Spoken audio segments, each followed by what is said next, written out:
الحمد لله. بص بص بص، جمهور الزمالك فرحان ومبسوط، وفي جمهور تاني متنكد عليها. معلش بقى، سهرناكوا اهلاويه، معلش يعني حقكوا علينا والله. انا عارف ان انتوا عايزين تشمتوا فينا، بس احنا الزمالك يالا، احنا الزمالك يالا، انت هو يالا عمال تتفرج وعمال تعلق وتكتب اول ما جابوا جون نزل يد على الصفحات بسرعه، ده اتعادلوا مع الزمالك. هو ده اقصى طموحك النهارده، ان الزمالك يتعادل او يخسر. روح شوف فرقتك بتعمل ايه، اللي خرجت من الترجي واللي عماله بتتعادل في الدوري وعمال يا عم روح بقى، يا عم روح وسيبنا احنا بقى نحتفل. معلش برضه سهرناكم. فانا عايز كل اللي موجود في اللايف دلوقتي يكتب في الكومنتات معلش سهرناكم يا اهلاويه. انا عايز اشوف كده 1000 تعليق، كل واحد كده ايه 10 تعليقات بنفس النظام كده، معلش سهرناكم يا اهلاويه. السلام عليكم ورحمه الله وبركاته، واهلا بيكم ولايف جديد وعوده جديده وعوده حميده. وحشتوني جدا يا زملكاويه. وفي البدايه ما يحلى اي كلام الا بذكر الله، لا اله الا الله. صلى على حبيبك النبي عليه افضل الصلاه والسلام. والزمالك محتاج الدعم مننا، والحمد لله قبل الصبح قلت لكم ان شاء الله ان احنا هنعمل حاجه وفي طار. وقبل الماتش على طول قلت لك بص، جمهور بلوزداد له كل الاحترام مننا بصراحه، وعلى الاستضافه والجمال، وان شاء الله نرد نفس الكلام. قلت لك ان احنا هم جمهورهم جبار بس احنا ايه جبارين، هم جمهورهم قوي بس احنا اقوياء. فما تقلقش، فان شاء الله نرد الطار، لان هم كانوا كسباننا ماتشين قبل كده في دور المجموعات تقريبا في 2023 زي ما قلت لك، فكان في طار. فالحمد لله هي دي البدايه. وبرده ما تنساش حط 73 خط.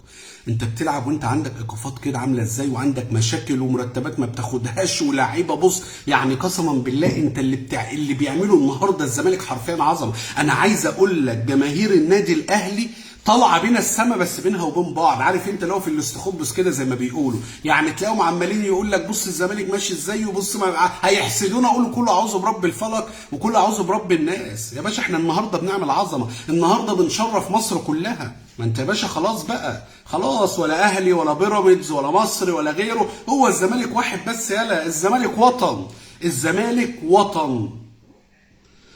فالحمد لله. لكن هنا عندي يعني علامات استفهام كتير. كل الدعم برضه لمعتمد جمال، احنا مش هنطلع نشوط يا جماعه، ومش هنطلع نهد والكلام ده زي ما احنا عارفين خلاص.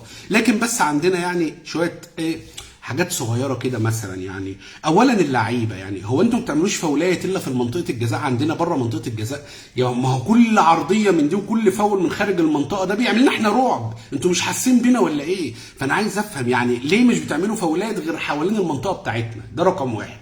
رقم اتنين، يا عمر يا جابر الجبهه بتاعتك مستباحه خالص. يعني في ايه؟ الشوط الثاني مفيش خطوره ليه؟ انت كنت تقدر تكسب 2 و3، تقدر تكسب 2 و3. يا ناصر شد شويه، ناصر الحاجه ما دعتلكش النهارده ولا ايه؟ نشد برضه، مش هنقطم في حد، مش هنهاجم حد، احنا بس بنطلع ايه نحط شويه ايجابيات ونحط شويه سلبيات، الدنيا زي الفل. انا عايز بقى بلوزداد لما يجي لي بقى نلبه بالثلاثه اربعه، نلبه بالخمسه، من الاخر بقى. انا عايز اخد بطار يا باشا.